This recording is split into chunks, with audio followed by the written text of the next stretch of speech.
Second chances for students.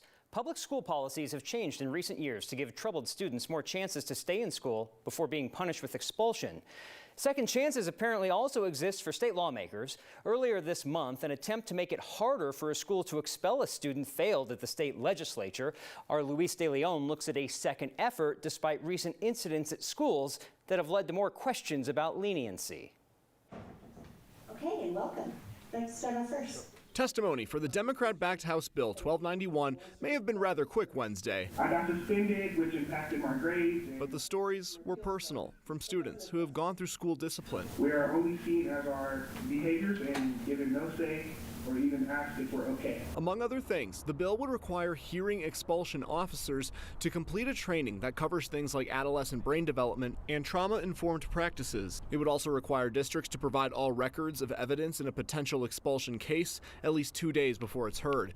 The goal is to make the decision leading up to expelling a student more fair. What we know about expulsion is that the decision to expel is life-changing. Dana Flores is the Colorado campaign coordinator for the National Center for Youth Law. She says she's been guiding a coalition of students, educators, and parents working on the bill. And I saw how hard it was to bounce back from expulsion. As a parent, I want to send my kiddo to school and not experience fear that he will be expelled for an unjust reason. State data shows that there were 794 expulsions last school year.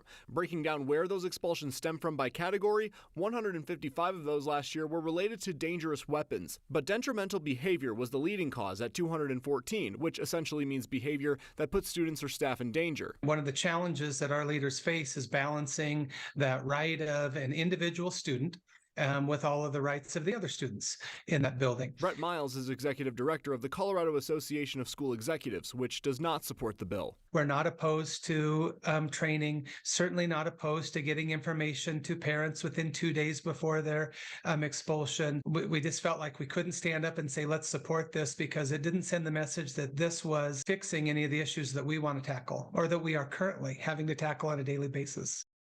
Those issues, Miles says, are rising in more severe incidents in general in schools, especially after coming back from the pandemic. Marshall, this bill unanimously passed the House Education Committee today. It's on to the House Appropriations now.